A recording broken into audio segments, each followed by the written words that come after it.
اگست 2001 کو تحصیل و ضلع قصور کے گاؤں راجہ جنگ میں پیدا ہوا۔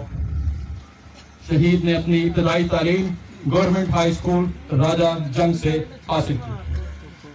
بچپن سے ہی شہید کے اندر جذبہ حب الوطنی تھا۔ اس جذبے کی وجہ سے آپ نے پاک آرمی میں شمولیت اختیار کی۔ بھرتی کے بعد آپ ٹریننگ کے لیے آزاد کشمیر ٹریننگ سینٹر کامرا چلے گئے۔ ابتدائی ٹریننگ مکمل کرنے کے بعد محمد عادل شہید ایک سپاہی کی حیثیت سے پاک فوج میں شمولیت اختیار کی۔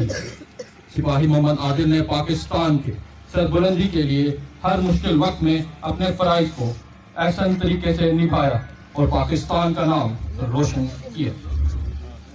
حساس اداروں کی اطلاع کے مطابق خواریوں کی ایک تشکیل جو کہ بارڈر کراس کر کے وطن پاکستان کی سرزمین میں داخل ہونا چاہتے تھے، 45 AK کی ایک ٹیم جو کہ دشمن کے ناپاک عزائم کو ناکام بنانے کے لیے تشکیل دی گئی۔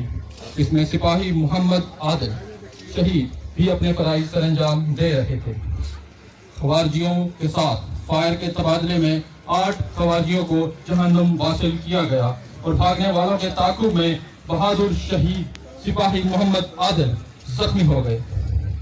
مورخہ 25 اکتوبر 2025 کی صبح 7 بجے زخموں کی تاب نہ لاتے ہوئے اپنے خالق حقیقی سے جا ملے۔ پاکستان زندہ باد، پاکستان زندہ باد، پاک فوج زندہ باد، پاک فوج زندہ باد، عادل مجید شہید زندہ باد، عادل مجید شہید زندہ باد۔ شہید نے اپنے سوگواران میں والد، والدہ، 2 بھائی اور 3 بہنوں اور ایک بیوہ کو چھوڑا ہے۔